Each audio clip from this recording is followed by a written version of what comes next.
Welcome, everybody, to another installment of the Brian Foltis Behavioral Finance Podcast.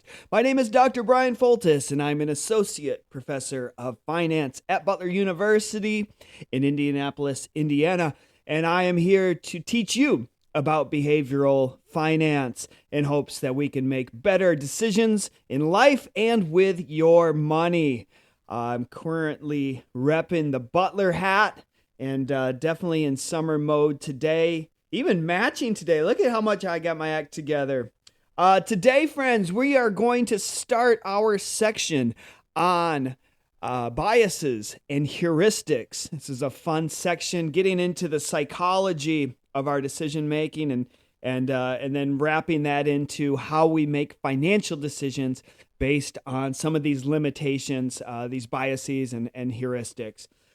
So thank you for watching today, and if you haven't done so, please make sure you like and subscribe, comment below.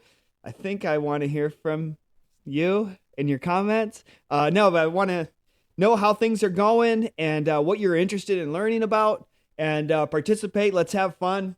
This is a fun subject to learn about, and hopefully you're learning some things.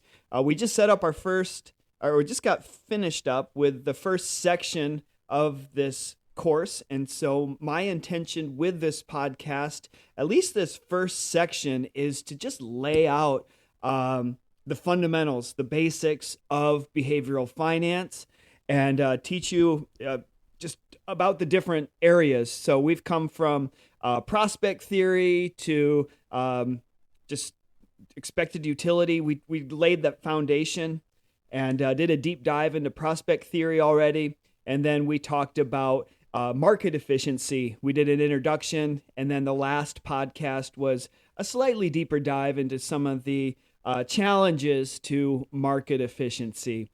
And so we're going to move away from that now and talk about these biases and heuristics. And I like this one because I get to share a little bit of examples on this. And so this is the one I'm not sure how many podcasts it's gonna take, but I'm thinking about at least 3 because there's a lot to go over and to share, and then it's all with the view of bringing it back to our own worlds and our own decision-making processes, and then we can do deeper dives later. I'm looking forward to doing that as we build this. But again, trying to stay first things first, right? We're just going to stay on track, laying these foundations. Housekeeping items. If you're watching, I already asked you to subscribe, but if you are listening to this podcast on Stitcher or iTunes, would you please do me a favor and give some good feedback, and this just helps promote the topic and the podcast and grow the audience. And if you can spread the word, if you're learning something from this, let's spread the word and get the word out here about behavioral finance and learning more about our behaviors behind money. So there's one thing to take a personal finance course. I believe that those are all great, and I do that. I live it. And you're going to hear more about my finance stories and my own savings approaches and what I'm doing. My aim is to be as transparent as possible, and I do this with my students. I share everything about my life and my world, and sometimes we call it what is that? TMI Tuesday or TMI Thursday. I usually teach Tuesdays and Thursdays, so I always say hashtag TMI Tuesday whenever I share something with them. But it's very intentional, those stories that I share. And the intention behind that is money's a touchy subject, especially when we start talking about our psychology behind it and our own savings behavior, our investor behavior. This can get really, really touchy.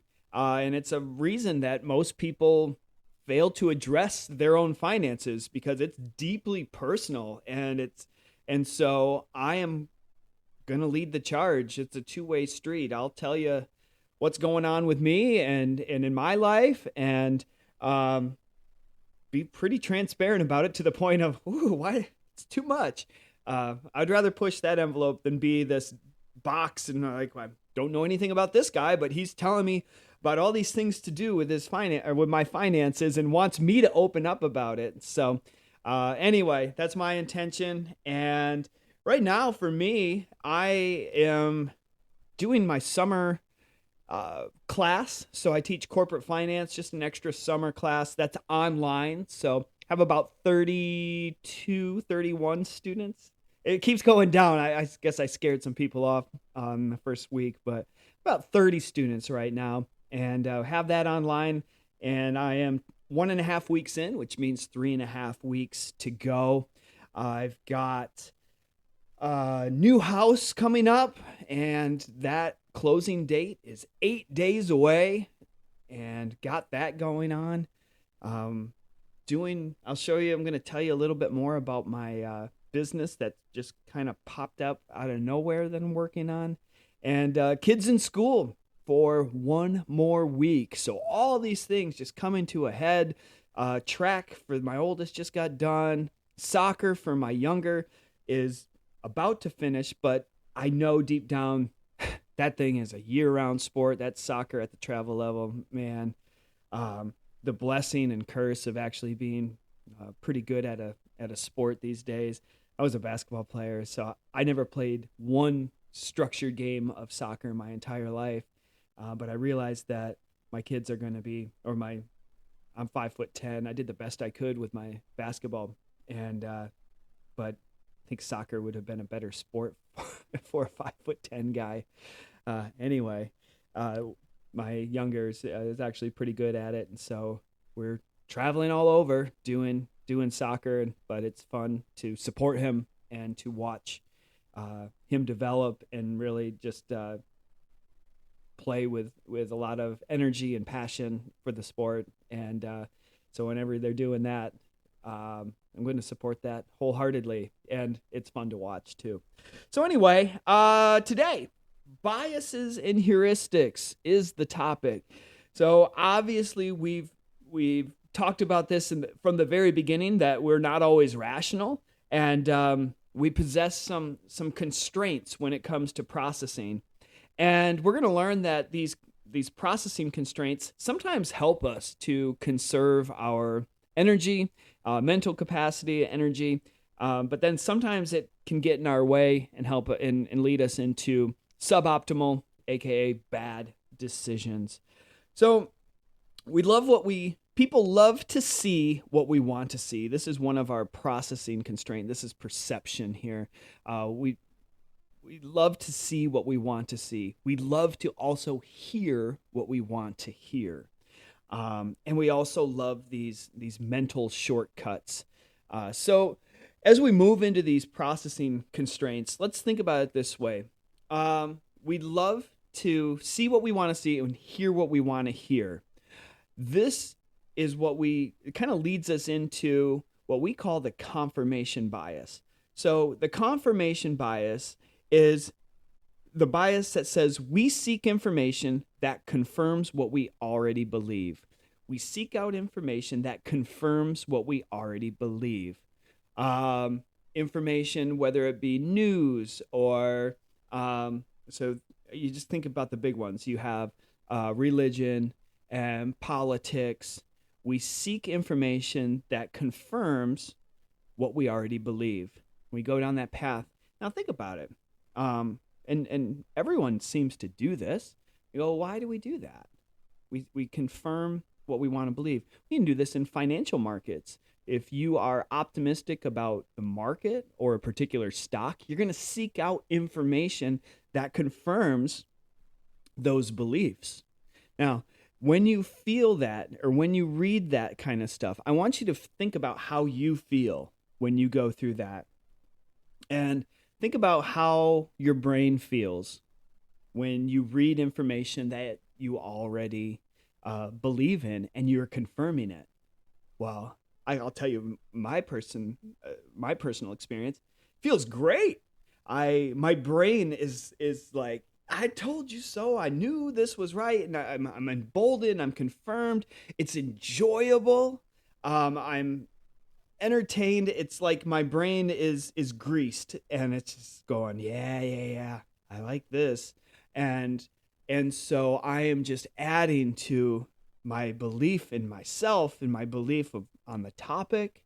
And so when we take a step back, you are drawn to this. And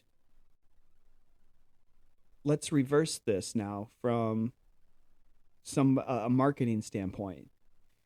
If we know that we enjoy confirmation bias, that we enjoy seeking information that we already believe, don't I think it makes sense to build an algorithm that if I'm owning a company, social media company, entertainment, because it's not news. Let's define this. It's not news anymore. This is entertainment company. Regardless of which side of the aisle you're on, it's just about putting eyeballs on you. So, putting eyeballs on your product or on your site, that means you're going to confirm what people already believe, and they're going to enjoy it, but they're also going to be more deep-rooted in their own beliefs and more emboldened in those beliefs. It's enjoyable. So when you look at this and you see different algorithms building up these confirmation biases, it's no wonder why we can't even have a conversation anymore about our beliefs, because we're so far entrenched down our confirmation bias hole. Is that a hole? That we don't even know where to start, because our own definitions of things are completely different. And as a marketer, you're going, yeah, it keeps eyes on me because it's enjoyable. It's easy for people. We're going to just keep giving more information that confirms their beliefs. Now, if we know that confirmation bias is, there are the pitfalls as well, as we already see, as people go and keep pushing that limit of their own beliefs. The opposite is what we call cognitive dissonance. Cognitive dissonance is this opposite, when you simultaneously hold two thoughts that are psychologically inconsistent. Two thoughts that are psychologically inconsistent. So this is where you hold your belief and then new information comes that are inconsistent with what you believe. Now, I want you to think about how you feel when you read about information that you believe in and you're emboldened. Dissonance is the opposite. Dissonance mentally hurts. This hurts your brain when you read about something that is in conflict with what you believe. And you go, oh, most people, when you have that dissonance, you go, no, bullshit, click off. Don't want to read about it. Don't want to address this. Don't want to even have a conversation about it. And it makes sense. It hurts your brain.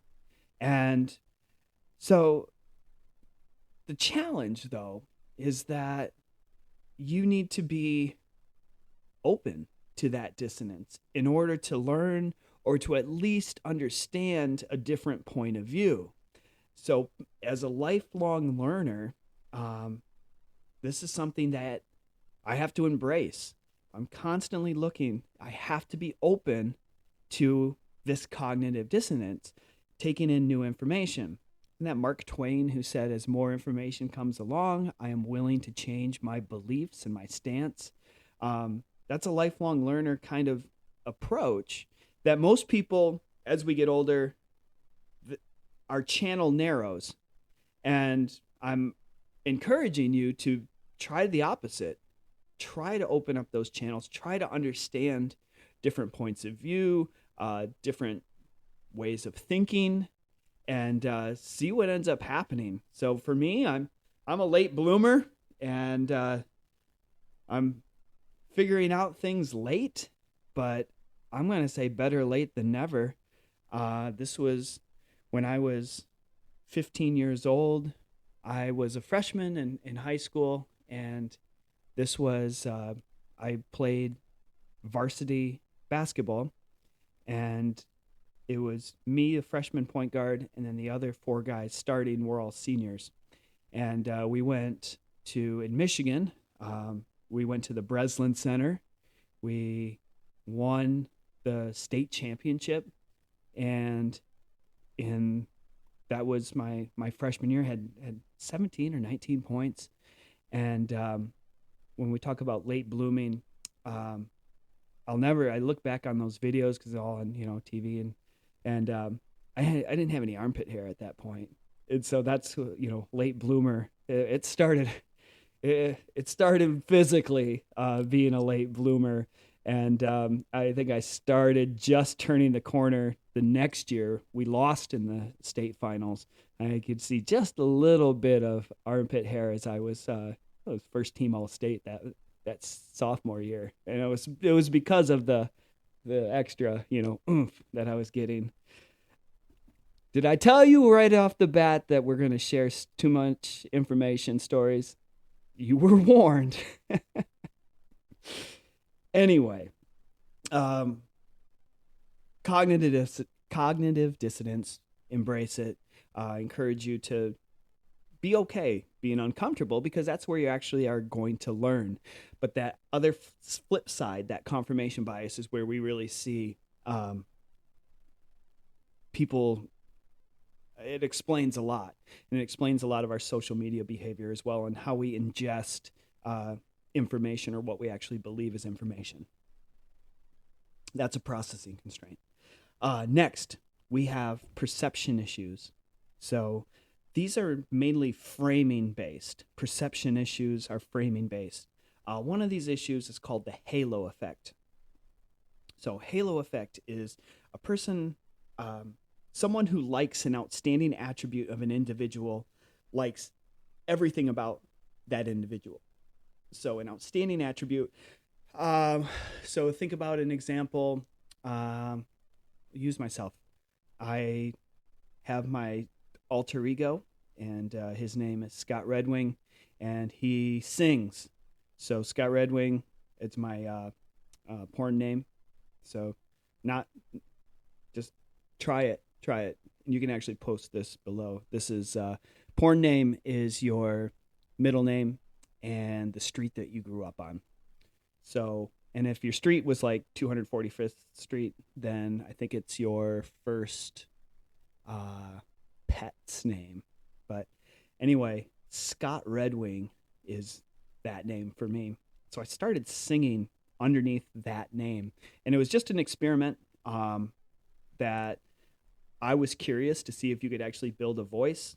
I always wanted to sing, but never pursued it. I was doing sports and other things, but when I got maybe about 5 or 6 years ago now, I ended up testing this, just my own experiment. I was the only sample.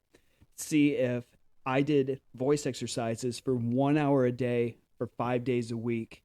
Can you actually build your voice, like a muscle or like your bicep or whatever? Can your voice muscle be, can you develop that?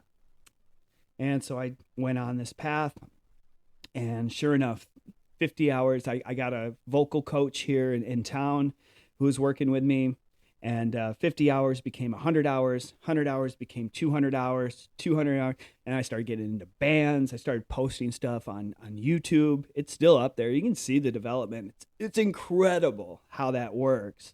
But now I was on Instagram, and I still think there's like 6,000 followers, and they come up with suggestions for me to sing, and they're fantastic suggestions. It's always really interesting because I just started from zero, couldn't sing a lick. And now if somebody, reaching out from Indonesia and Italy saying, hey, I think this song would really match your voice, can you try it? And as soon as I hear it, it's like, oh my gosh, they put a lot of thought into this. It does match my voice really well. Really, really cool.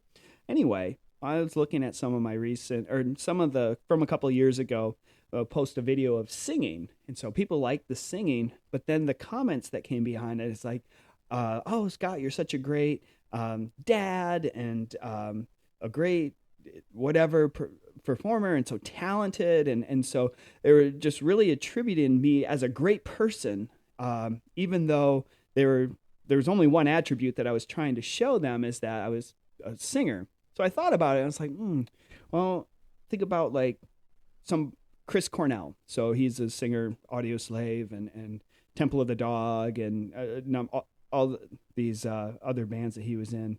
But he's a great singer, and he passed away early. And there's a lot of people that say, oh, well, he was really good at all these other attributes. And I want to give him the benefit of the doubt, but I don't know that. I don't know how good of a dad he is or whatever. I just know that he was a great singer, and I have to leave it at that. This halo effect can be this misperception. A great athlete, of course, is a great dad and a great father and figure, and even though we don't know for sure. The next one is primacy effects. So the first information is retained or captured the most. If you're giving a presentation, even like a YouTube video, I think what you're supposed to do is get that catchy first phrase. Get them in the first 7 seconds. I don't think we're even going to do this in the podcast. Maybe we could have more videos or viewers and listeners if I did the catch. But when I teach a class, I try to get the first things I know that's going to be captured the most. So I try to make the most important point right away. So it's captured, and you can't say, oh, you never said this. This is the primacy effect. And then recency effect. The most recent information is captured or retained the most. Most recent information is retained the most. We remember most recent information. When I think about recency, I think about living in Florida. When we spent about 6 years in Jacksonville, St. Augustine, Florida area. And the idea, or the, what do you call it? The conception or perception of people in that area is we'll never get hit with hurricanes because it hasn't happened recently. And you go, that's kind of dangerous thinking. Same thing with people down in Tampa Bay. Oh, we don't get hurricanes because it hasn't happened recently. In fact, it always goes to Punta Gorda. And so the recent things that have happened is, the last couple of big hurricanes hit Punta Gorda, hit North Fort Myers. And so everyone in Tampa Bay is going, no, it never hits us because it hasn't recently. And that's a dangerous way of thinking, because if it does continue up into Tampa Bay, that bay can just sink that whole Pinellas County. And so it's a little dangerous to think that way. But anyway, this recency effect is one of the perception issues, that most recent information is remembered, captured the most, and applied into our own decision-making processes. All right, next, we're going to jump into heuristics, mental shortcuts or rules of thumb. These are mental shortcuts. And heuristics simplify the decision-making process. And in many ways, this is really good because it conserves mental energy.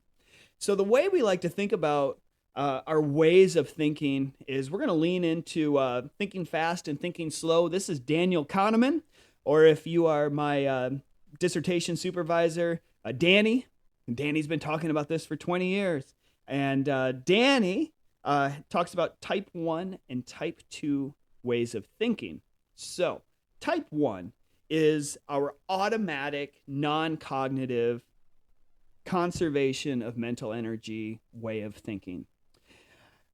When we think about type 1, think about your morning routine. When you wake up in the morning, and what do you do?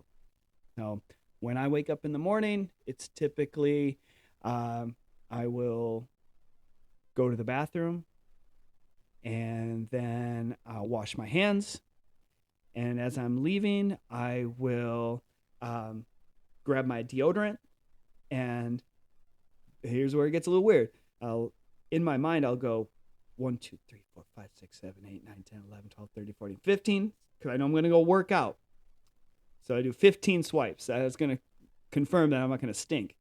15, and I'll do 15 on the other side. And I believe that's the only OCD thing I do during the day. But I'm not giving that any thought. It's typically around 15. But if I get an extra swipe, then it's an extra swipe over on the other side. So I'm balanced by the end of the day. And then I head down and grab a cup of coffee. And then we move into the rest of the morning routine. And more or less, it's all automatic. If I have the boys with me and it's a school day, I've got the process of making lunches down to the point where it just automatically happens. And I know all my check boxes and everything, and that's done. Just a lot of things that happen automatically. Think about if you're a student and you walk into the class. I don't give seating assignments, but nevertheless, students walk in on the first day, they find their seat, come in, we say hi, and then they'll come in the next day or the next class time and sit in the same spot. Well, they don't change their seats for the entire semester. They will sit in that same chair every semester. So I ask why. I'm thankful because it helps me learn names quicker.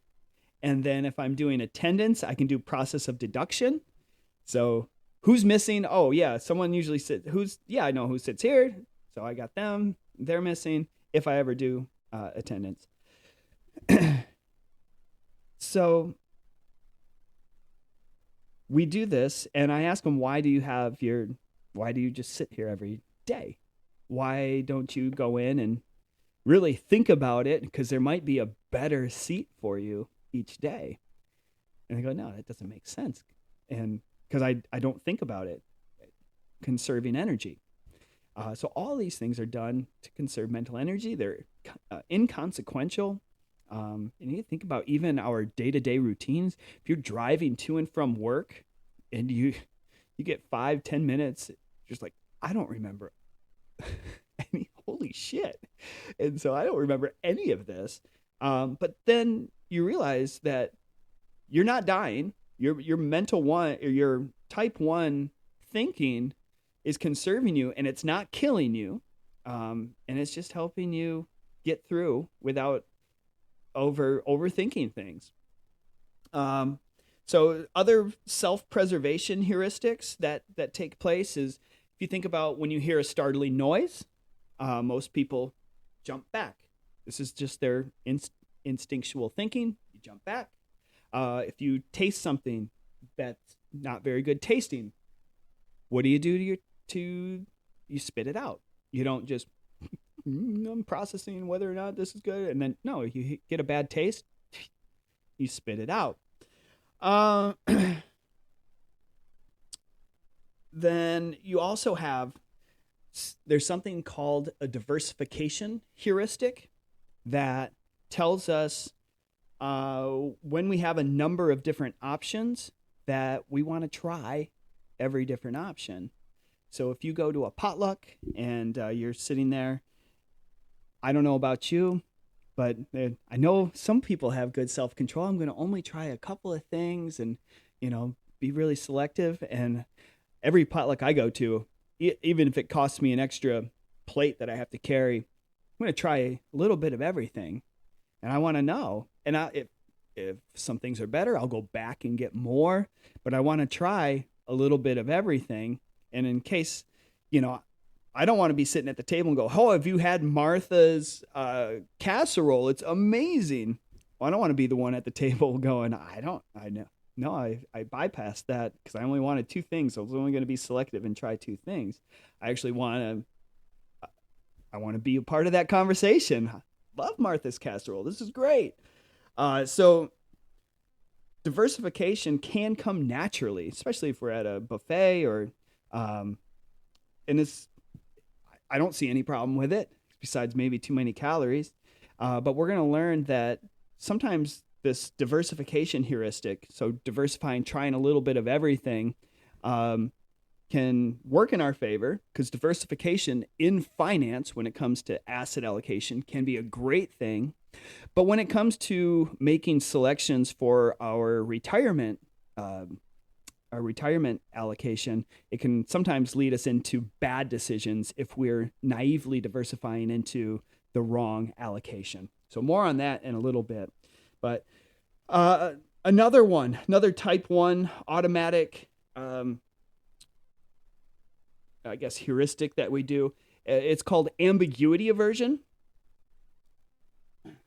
I'm going to reach down and grab my whiteboard. Ambiguity aversion says most people are comfortable with risk versus uncertainty. So people would prefer risk versus uncertainty. So I'm going to ask you a question. We have option A, which is a 50-50 chance of winning. And then you have option B, which is a X chance of winning and an X chance of losing. Could be anywhere from 0 to 100.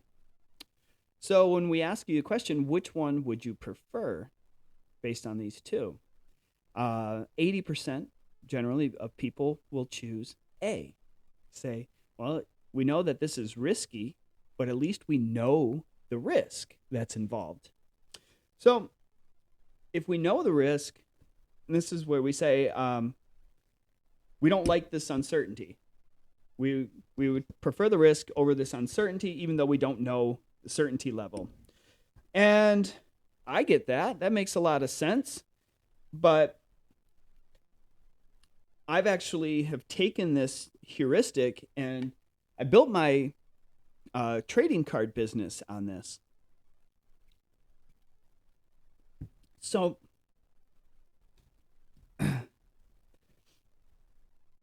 I realized that, let me show you here. My apologies to those listening, but I'm just going to give a visual representation. This is a stack of cards that is from 1986. It's the 1986 Fleer basketball set. And let's just take a look. Who do we have here? Ricky Green. So I'm looking at this, and I see nice sharp corners. Centering is not perfect, but if I can get an 8 or a 9 out of 10 graded, then that'll make me money.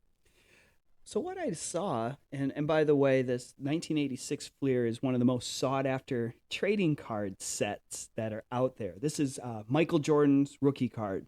That's what everyone knows this set for.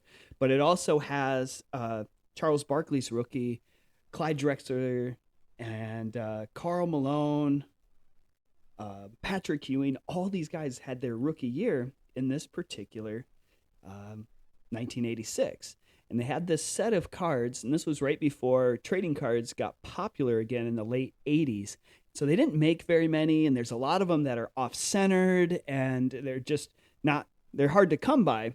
And so I decided, when I was in college, I did my internship, and my dad and we actually had some of these from back in the 80s that we got graded and we sold, and I made my internship in college out of this little business.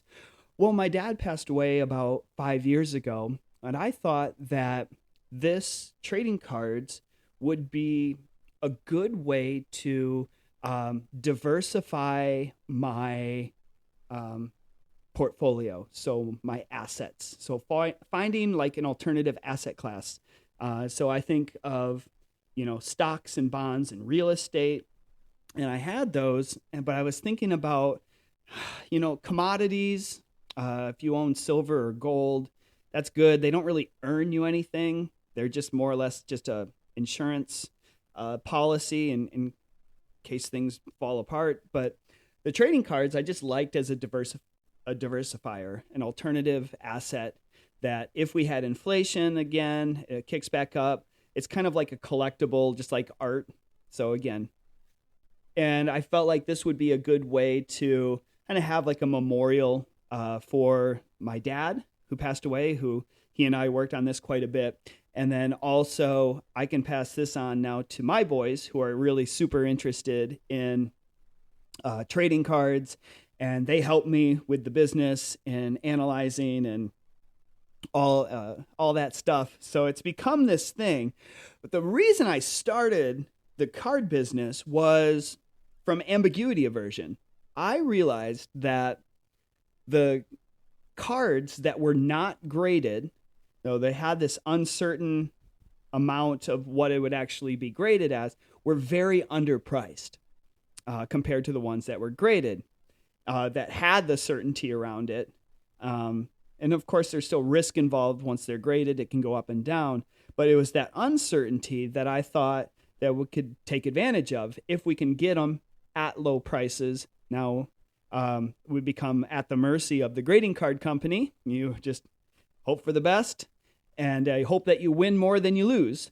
And that's what we found out. And so now it's kind of become this it's getting bigger. And so it doesn't take too much time. I usually spend about an hour a day. It gets me up in the morning. I'm up about 5:30 in the morning each morning, so I can get all things cards knocked out and updated and posted, whatever needs to be done before the kids even wake up. And then it helps me. I'm awake. I'm ready to go. I'm productive, and I'm making some extra income from that. So we'll see what happens with that. But sometimes you can see I've got in this office, I've got all sorts of cards sitting around, and I've got boxes, and I'm really excited for the new house because I get to separate those two lives, my behavioral finance and professorial life.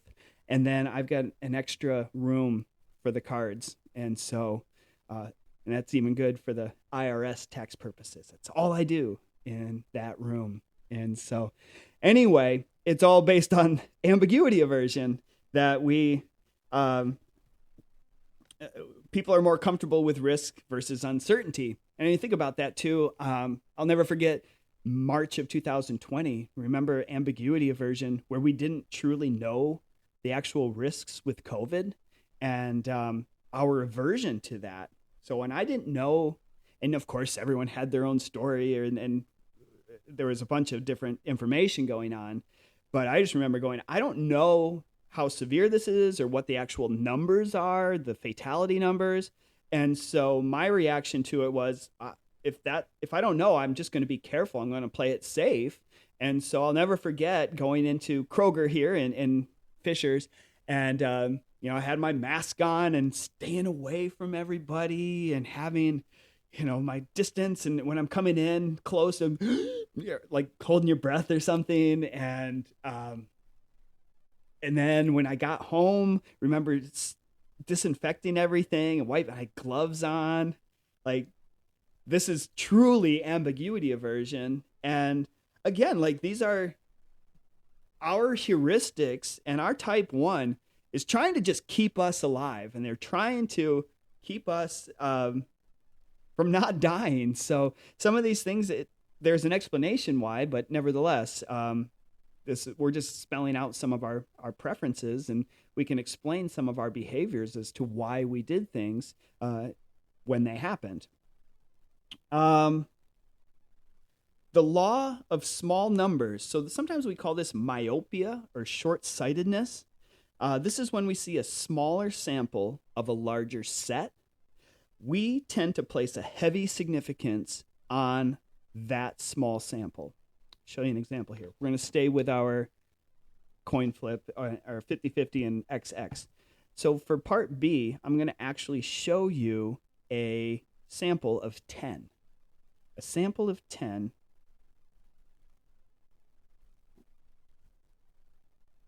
And it says here, sample of 10, we have 4 winners and 6 losers. 4 winners and 6 losers. So now, if you've been shown a sample of 10, which one would you prefer now? So if we do this in class or live, a lot of people switching over to A. And then we ask, okay, well, why? And many people, if you show the sample, say, well, if I had to estimate based on this small sample how many losers would be out of 100, I'm going to say 40, and I'm going to say there are probably 60 losers. Even though we know out of that sample, that could be a huge range of possible outcomes because we're only seeing 10. But we automatically interpret this as, well, I saw 4 out of 10, so now it's going to be 40 out of 100.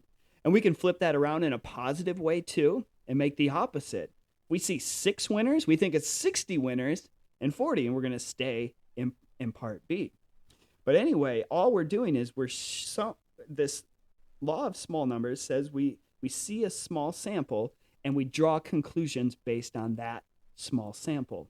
Now in finance, when we're looking at our portfolios, we have a tendency to base our decisions on previous performance, and not previous performance over a long period, but previous performance over the first, what are your brokers showing you?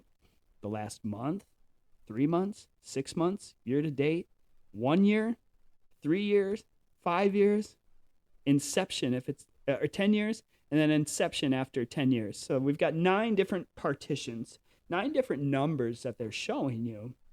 And for me, only 2 of those numbers are applicable for my long-term decisions. I want to know how this is done after 10 years and since its inception.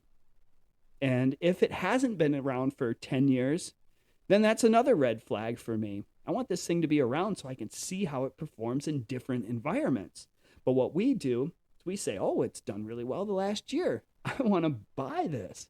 And we can see that that's a little bit counterintuitive than what we actually want to do, because, and I'll never forget, when I was working at Fidelity, we would have the big book of mutual funds. So this big book came out. I was really excited because I loved looking through these things.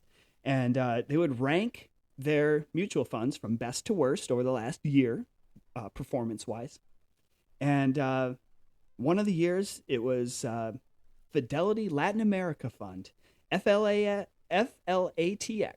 That was the Fidelity Latin American Fund. And that just walloped everybody else in that year.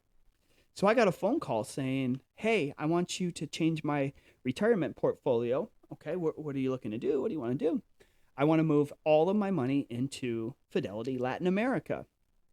Like, okay. Mrs. Smith, why do you think you want to do this? Help me understand. And she said, well, it performed the best in the last year, and so I'm going to want to invest in the best. I said, okay. So, well, that doesn't predict the future, and so are you sure you want to talk to me about how we diversify a little bit, spreading our eggs around, or maybe talk to another advisor, anybody to get you off of this ledge? She said, no, place the trade. I said, okay. So I placed the trade, and we were in a call center, so we don't really interact or anything, but I do remember the next year that magazine came out, and this is right as we were heading into the financial crisis. Next year, the magazine came out, and the Fidelity Latin America Fund was at the very bottom, the worst performer, from first to worst.